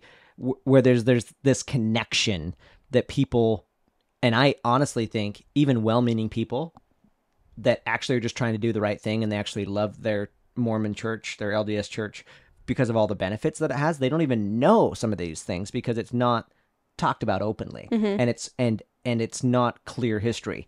But in the early days, they were living polygamy. They were trying to gain statehood. Utah was not part of the Union, and the federal government was basically like, you guys are living barbarically. You're living polygamously. That's worse than slavery. Don't do that. And so then they started doing it privately. Because to become a state, they had to outlaw polygamy, and that was like 18... That's basically what the government said in so many words. Like, you guys got to stop living polygamy. And then suddenly, the LDS Church had this revelation. Okay, we need to stop living polygamy. However... when they did that, they gave the revelation with a wink. Yeah. Like, it was so common in the late 1800s, early 1900s to say publicly, we are not living polygamy. Yeah. Privately, still doing it. Because what are they going to do? Drop all their wives and kids? Exactly. And so they kept living it. But then the federal government said, I heard you, like, you guys are still living it. Even, and so then... I see that other wife over there. Yeah, exactly. That's my sister. Exactly. So Some they of had, them like, it was their sister. Yeah, so they had like spies or whatever to see that they were still living polygamy. polygamously. And so ultimately, leaders in the LDS Church said, no, for real now. Like, we're not living polygamy. And so they told this to their members. Because weren't they getting arrested? That's where I'm going. Yeah, sorry. Yeah, so this is where I'm going, because this ties back to your comment on the connection. Ultimately, the leadership had to start separating themselves from their own members that were still living polygamously, because there was a lot of people within the LDS Church they remember Brigham Young. They listened to him speak. Some of them even remembered Joseph Smith or John Taylor or Wilford Woodruff and all these other church people talking about the necessity of living polygamy. And now their leaders are saying, yeah, we're done. We're doing away with this. And so they're like, no, like, I remember the testimony of Brigham Young. I'm still going to live this. I still believe. And so the LDS Church leadership started excommunicating their own members. Now, here's the thing that I think is kind of fucked up. They're excommunicating members for believing the same things that they were taught by their leadership. Yeah. That's crazy to think about. And that's the connection. That is one of many. But that is a connection that the LDS Church has to Fundamentalist Mormonism. Fundamentalist Mormonism was born out of the LDS Church going on an excommunication campaign against people, their own members, that were still living polygamously, so that the LDS Church leadership could be in better standing with the views of the federal government. But they literally excommunicated members for polygamy. And you could say, well, that's because they like, it's against the law. It's against polygamy, or it's against the law of the land. And plus, we got this revelation to not do it. Sure. But you're also excommunicating members who were devout, that are literally living the way that the leadership themselves taught them. So, like, you turn on your own kind. Yeah. Womp yeah, womp. It's so bananas. And there's this deep hatred. I don't know if your group is like this, but deep hatred in my group for the LDS Church. And I feel like part of it is that, like, they were excommunicating us for the truth, living the truth. Yeah. And it further makes it fester that belief of, like, we are the best, because we were willing to do it even when the state outlawed it. Yeah. So going back to being out now, what has been in the 10 years... What's been some of the hardest parts of, like... Divorce? Well, okay. Divorce was very liberating, honestly. That was when I finally did feel free. But it was also so humiliating and shameful to be like... Because just like that whole thing where Amanda clawed herself in the throat, and, like, just having that bad reputation, like, hurts. I knew what they were going to say in my divorce, because they were saying it before I got married. They were like, I'll give it 5 years. Like, Amanda's not going to be happy with this. Like, watch this bad example of Amanda going to live her worldly life, and she's going to get divorced, and she's going to have a miserable life. And then I did get divorced. So I was like, I didn't tell my mom. I didn't tell anyone from the order for a full, like, year, because I was so embarrassed. I was so embarrassed and ashamed. But the reality was, like, I wasn't going to let that embarrassment and shame get in the way of me filing for divorce, because I was realizing that I don't even know who I am with this person anymore, because I'm not Cult Amanda anymore, and this person was kind of still living in that. Yeah, because you and that guy were both born and raised in the order, and you left together. Yeah, and I am grateful that I met him, and he was like my staple, my rock for a while, but then he started to hold me down from progressing. And I know if he watches this, he'd be like, don't talk bad about me. But the reality is, it is what it is. He was talking about, like, if we had a kid that was gay, then he was not going to be happy about that. And I was like, I can't have a kid with someone who's going to act like that. Even if there's a 2% chance of my kid being gay, the fact that you're willing to treat them as less than your own child, your own kid. Like, I left the order for a reason. I'm not going to have the cycle continue. I'm sorry. I'm so sorry, but I can't do this with you. Don't be sorry, sister. Yeah. But, you know, he made me feel very guilty for, like, walking out of the marriage and throwing the marriage in the trash and blah, blah, blah. And so I did. I stayed longer than I should have, because that guilt did struck a chord. And I had these thoughts of, because, like, watching him cry and being like, please don't leave, I had these thoughts of, I could be miserable forever so that I don't make him sad. Like, I don't want to watch this. I don't want to, you know what I mean? But that's no life to live. That's no life to live. So yeah, that was really hard. But it's so crazy. I've come to this conclusion that the hardest parts of life bring the most joy and the most freedom. Say more about this. What are you talking about? Like, the hardest thing I did was leaving the order, and I was able to have so much freedom because I went through that. I really believe heartbreak builds you. Going through shit builds you. Totally agree. If you can handle it. Yeah. Some people will leave and end up on drugs. There's a rare case where that does happen because they can't handle it. But also, if you do end up on drugs and you can go to rehab and feel better and do better, then that will build you too. It's like people are so afraid of going through hardship, not realizing that that is growth. So yeah, with every hard thing that I had to go through in life, it's built me into the person I am today. But it still sucked. That shit hurted. That shit hurted. But I learned so much because after my divorce, I moved to Vegas and I just went like crazy. Like that's when I feel like I started being Calvin. Like I'm just living my life and experiencing. And I still guilted myself. I was like, oh, this is God's looking at me now like I'm a terrible person. And I did weird stuff. Good for you. And it is good. Looking back, I'm like, that taught me a lot. That's how you learn what you're made of. And a lot of these cult members, that's the sad part is I look back and I'm like, I don't hurt anymore for being misunderstood by them. That doesn't hurt me. What hurts me is that they're never going to understand this life that they could have and how valuable and how getting to know themselves. And like, I used to cry about it. Like my best friends that I grew up with are never going to know what they're really made of because this is the roof of their progression. And it's so sad. You just reminded me of something when I was in my contemplative moments of deciding if I was going to leave, and I was realizing that, oh my God, I just got one life. You just said, like, we only got one life to live. It's similar. It's interesting how we have a similar view on life of like realizing there's one life and what are we doing with it? But something else you just barely mentioned, that you can grow from a lot of things, even heartbreak. Yeah. I literally remember realizing, okay, if I have one life, what's something that I want to experience? A lot of things. And one of the things, it's so strange that I had this, but I understand looking back. I was like, I want to experience heartbreak. You wanted that? I wanted it.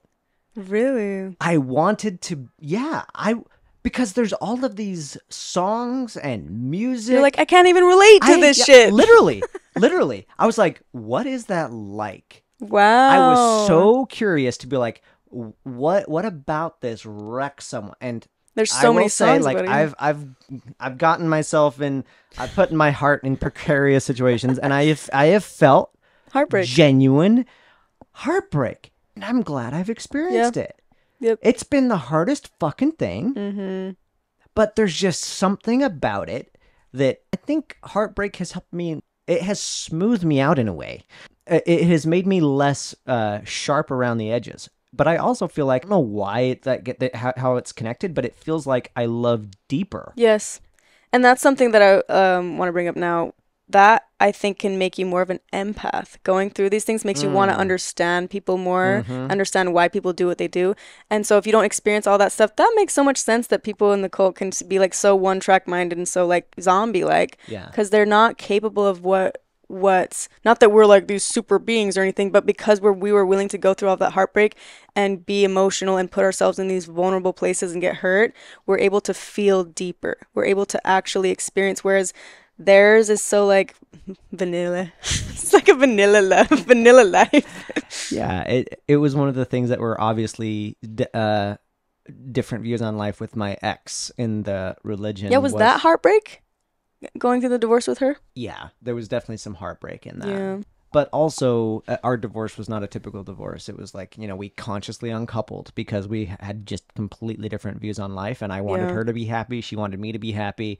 And so even though we did not see eye to eye on things, we're like, yeah, we want each other to be happy. And so there was that. That's genuine. I like that. But the thing that she would always say, and she got this from people over the pulpit, and this is why it's so awesome to have like arranged marriages, and why we don't have to date, is we can avoid heartbreak. We can avoid all of this pain. We had a quote that one of the leaders said.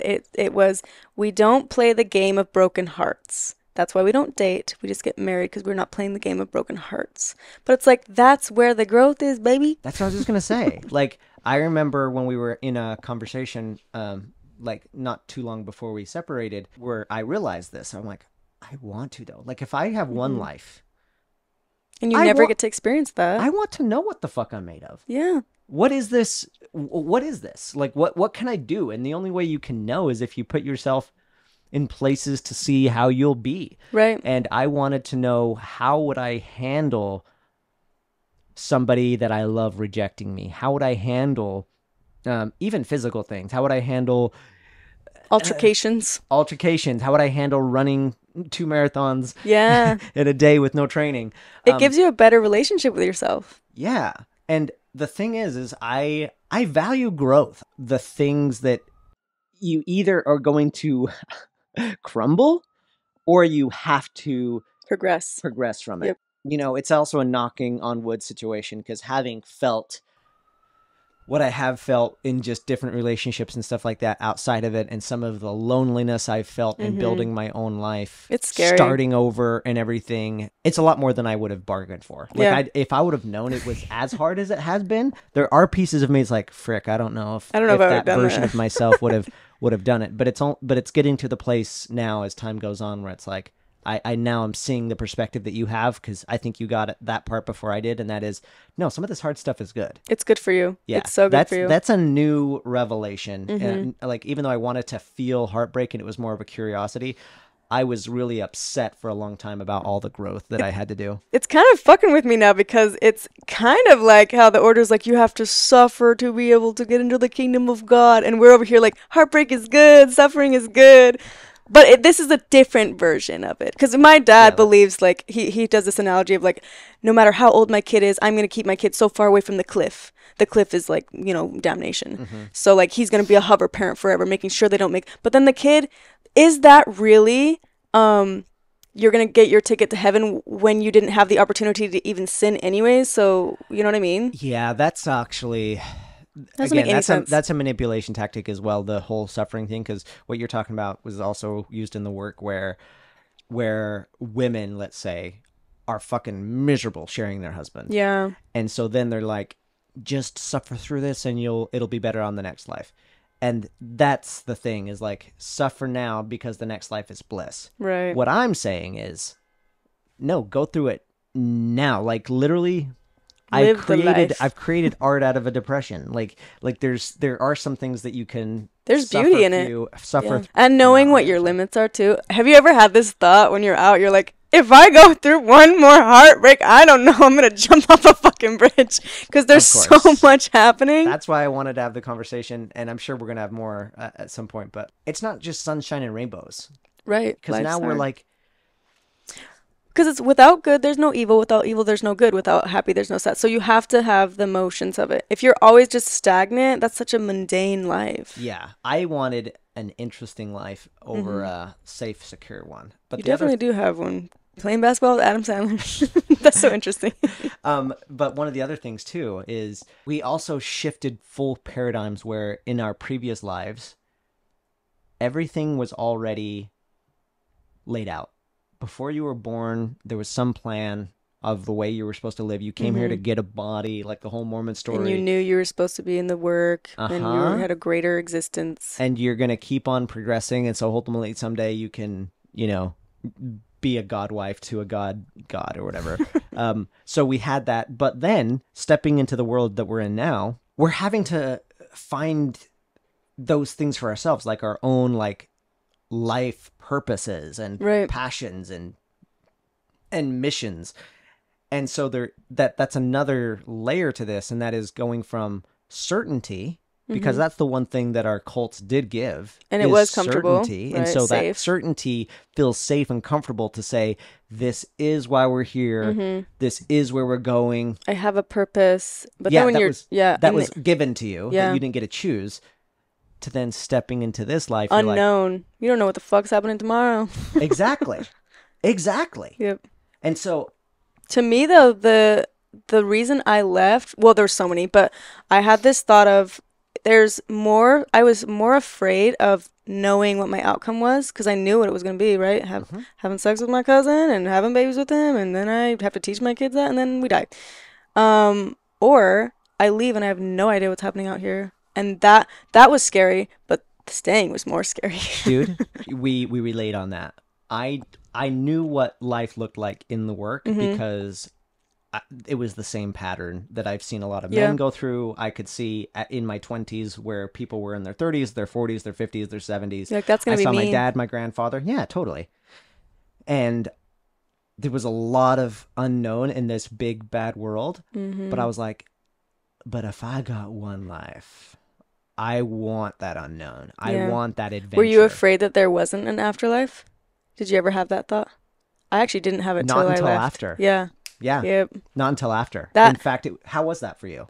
So a lot of people leave and they believe they're going to hell. I wasn't one of those. Almost everyone I talk to believes they're going to hell. I had the fear of hell all the way up to deciding. And then me leaving was almost... It was kind of calling bluff on hell. Yeah. And almost being like, if it is going to hell, I'm willing to face it for following my own gut, my own heart for the first time. I believed so badly that if there was a God, that it was actually a really loving God and he would understand because of all the hardships. He's been watching me. He's been watching me suffer. Yep. So I had this belief that was going to happen. I also had this belief that my family wasn't going to disown me. All these things that I feel like I had to trick myself into believing to get myself to make that jump. Like, close my eyes, plug my ears, and just like hope that everything's okay. But jumping into the world and then kind of going off of still believing in a God, still having that guilt. Then I was a complete atheist for a week, and it was the most depressing week of my life because it was when I started realizing that not everyone believes in Joseph Smith. Because we had quads, our little cryptures with the quads. And so I thought everyone who was Christian and believed in God believed in Joseph Smith too, because I thought that was a part of the Bible. So once I realized that not everyone believed in Joseph Smith, and there was actually a lot of people who believed he was a con artist, and I started doing that research, I was like, well, then what the fuck is real? What if everyone's just lying? What if everything is fake and I'm just believing what's written by man? So then I remember I was on this jog. I was living at my adoptive parents' house and I was jogging, and I legit fell to the ground, started sobbing hysterically, like, oh my God, there's no God.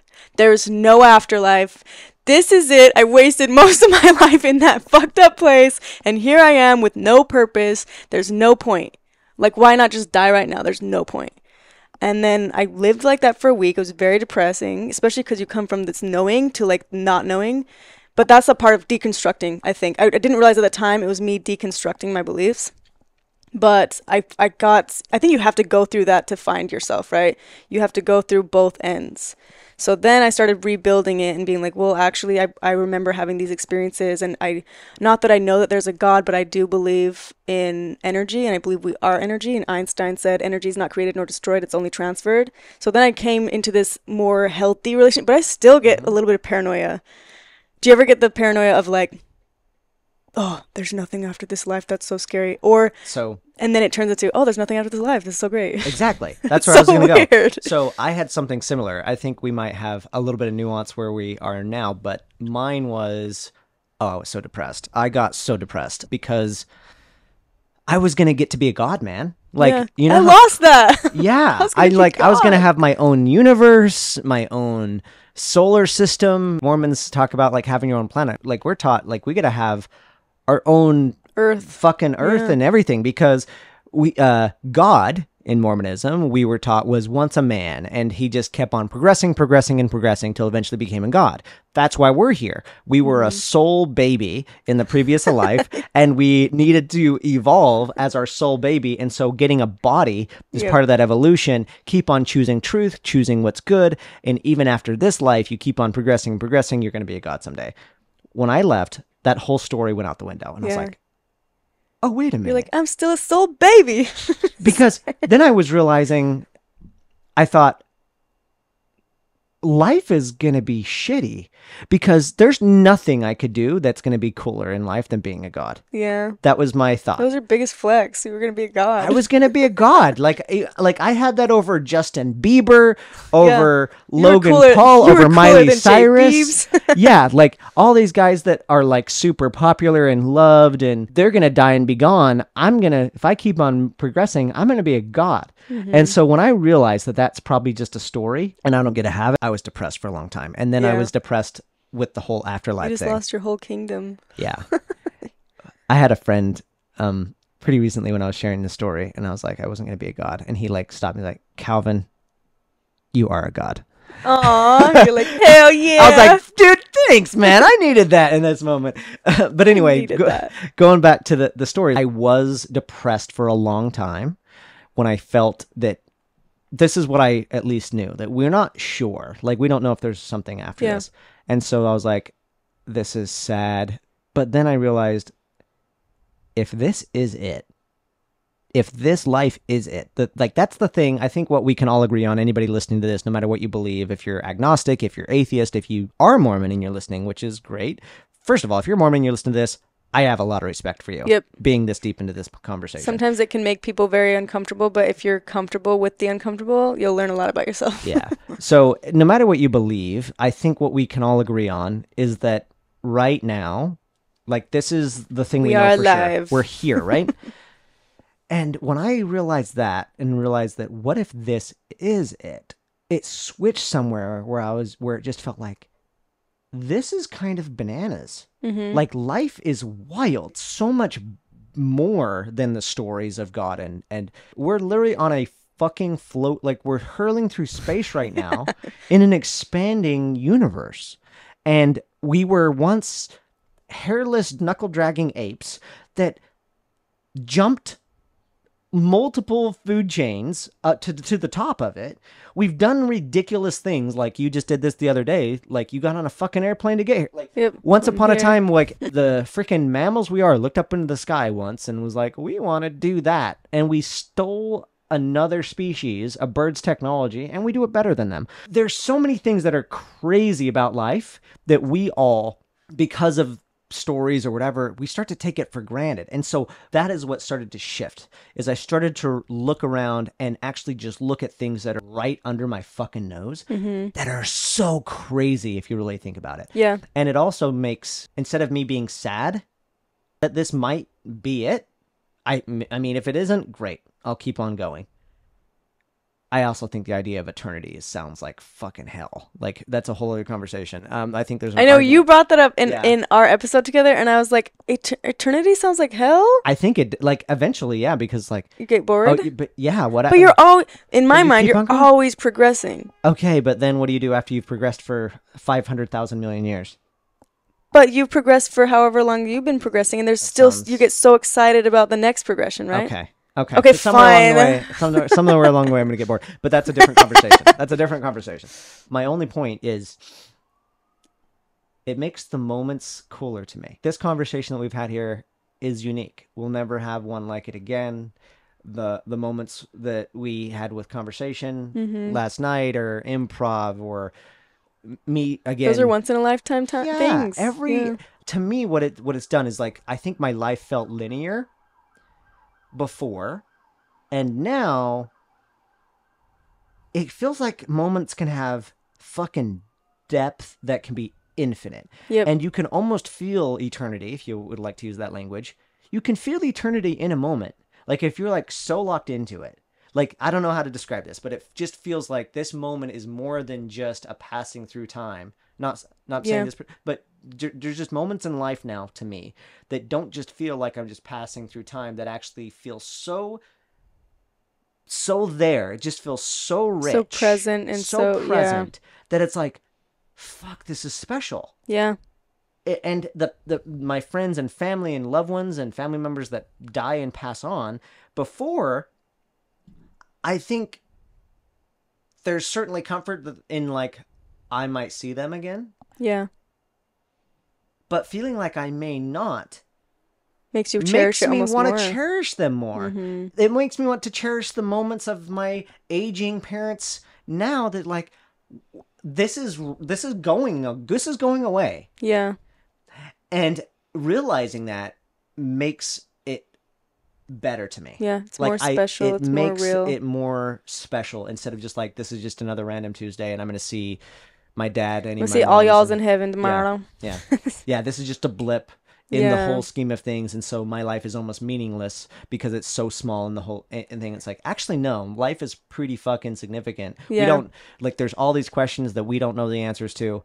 Everybody pretends that they know. There's a lot of different people that have answered it, like why we're here, what we're doing, where we're going. They all contradict each other. It's true. And I do think there's got to be some connection, because since the beginning of time, since the beginning of our thoughts being able to think, the point of existence is figuring out the point of existence. Have you noticed that? Everyone's purpose is figuring out their purpose. So there has to be some energetic thing in us that wants to know the unknown and knows what the unknown is, but doesn't. Does that make sense? Yeah, but to me, because we're so wired to want to know, I think one of the tragedy is I think humans set conclusions too soon. Yeah, and they just want to assume. Yeah, and something with that no I evidence. yeah, and I think like something that I live by is a mind full of conclusion has no room for expansion. If you feel like you already know the answer, then you're not going to be open enough to discover something. And I feel like even like there are some things that you can say, this serves me, this belief serves me, or this feels real. I had this experience, and so I believe there is something greater than me, and there's something that's watching over me. Those can genuinely be useful. And even though I'm pretty agnostic, I also see that there's value in a belief in God. Like I really do. I've seen how it's helped humanity advance. It's also hurt humanity too. That's definitely true. Yeah, there's a lot of wars based on Christianity. You're bringing up a point now. I'm going to make an entirely separate point now, just based on what you've changed, because I've been thinking about this too. What leaving has done. My life used to be black and white, and now everything is colorful. I was going to say gray, but you're right. It's more red, yellow, blue color. It's all the rainbows because there's nuance to everything now. There's and like gradient. Everything's a spectrum. Everything's like, there's very rarely is there just one way. Yep. You get to see things from all perspectives, and you get to really, like we were saying, you get to really know what you're made of. And it's so colorful. It's so like, I like to use that term. And a lot of my art actually is trees, where the bottom half of the tree is black and white, and then the top half is colorful, and it represents the growing out of the cult. It's something you can't fully explain unless you go through it. Like I can't explain this to my mom and have her be able to grasp it, because she's in that world where black and white makes sense. Colors don't exist. Yeah. So you have to get that progression yourself and go through all of that. And it's such a more beautiful life. It really is. I feel like, though, every time older people listen to me talking like this, they're like, she's just trying to make it sound like her life's so good. She's divorced and miserable. She's just trying to prove a point. It's like, no, I want you guys to experience it. But I know that, like, most of them won't. Yeah, that's one thing I've had to come to, is you can't, this was such a long journey for me and painful in a lot of ways, that I've realized you can't push or pull anyone farther than they're ready to be nudged along. You can't help someone who doesn't want to be helped either. Yeah. There are things that we've talked about today that I couldn't have even heard a decade ago. Like it wouldn't even penetrate. Because when you are in something like that, because you're just thinking 101101011. That's and your then language. You see a 3, and you're like error. That error. Yeah, that you don't even see it. Let's see if we can find some way to wrap up to button this. Life is beautiful. Just kidding. Step out of your comfort zone. You know what makes karma true though? I believe in karma now. Before I was like, karma is like a hippy dippy mythy, but reality. What do you believe about karma? Karma, tell me.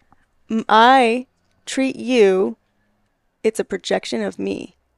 And so people who are negative people, like my dad, I used to be like, oh, I hate that he gets to just live his life and da-da-da. He's on a pedestal.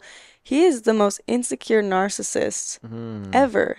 Yeah. And he's his own karma, because he's going to be projecting. And that's why he's so mean. He's projecting all. And I wish I would have learned that earlier. But to not take it personally. Yeah. To learn that when people are being so mean to me, it's really a reflection of what's going on deep down inside. And that means karma's real.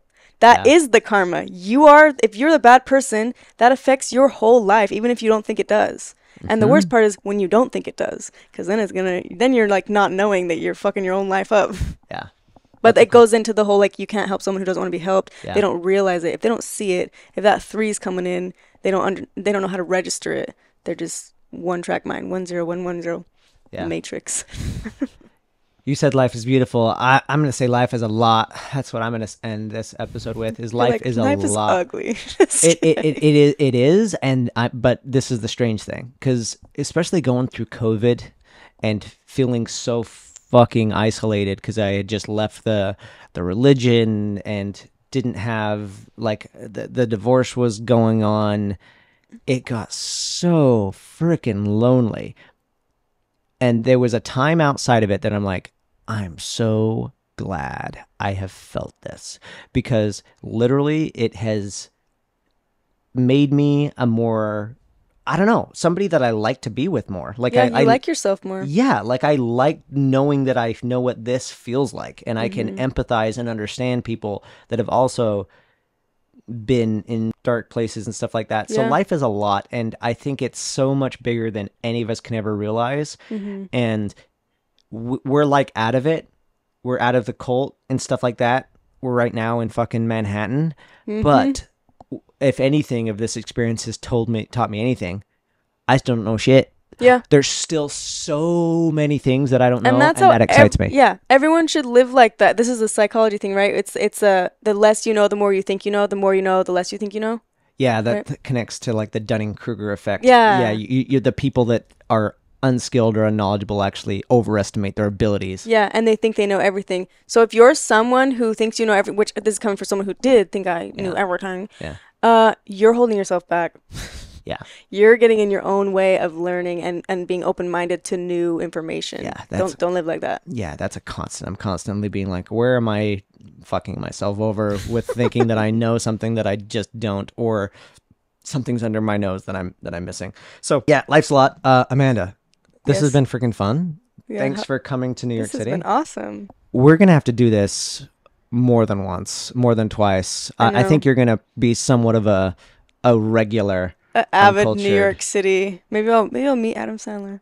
Dude, I hope he's let's there manifest today. that. If he plays basketball. Dear Jesus. Dear Jesus. Tell Adam. Amanda has deserved this. She's been through many things, and she deserves to see somebody that's cool. I deserve this. Fuck. Where's the best place for people to find you? Probably YouTube, Instagram. Okay, so Amanda Ray on YouTube. I got YouTube, Instagram, Twitter. If you want to message me, Patreon, subscribe to my Patreon. I message everyone back on Patreons. Instagram has been like a disaster. I can't message people back on there. I'm not as popular as Amanda yet. So you can message him. So message me on Instagram or in the YouTube comments or anything else, because especially these first several episodes, I want your feedback. So comment on YouTube, is probably the best place. Please comment what stood out to you in this episode. Is there anything in... Because we also... Sorry, I cut you off. We are from a cult, so a lot of the times I realize as I'm talking to you as a culty, ex-culty, we don't notice what intrigues the outsiders, because this is our life and our brain is what we're so used to. I love when you guys comment and say, this part stood out to me, or this part was something I would like you to dive in deeper, because we don't know. I learned that the first time when I told people that I had 44 siblings, and that's just normal to me. You're like, what? What the fuck is up with everyone? Why are you freaking... Yeah, why is everybody making such a big deal? Mine was my dad Bucks' sister. I was like, okay, I realize that it's weird, but is it that weird? Yeah, I'm like, I mean, I realize that it's weird that I have 44 siblings, but is it that weird? And so it is, because a lot of people have like not even 44 cousins. Yes. So if there's anything in this episode that was super intriguing, comment. There's probably questions that you had along the way. If there's something that's pressing, you're like, what about this in Amanda's story? What about this in my story? Like, if there's enough questions, then maybe we'll do another round 2 or 3 or whatever. Yeah.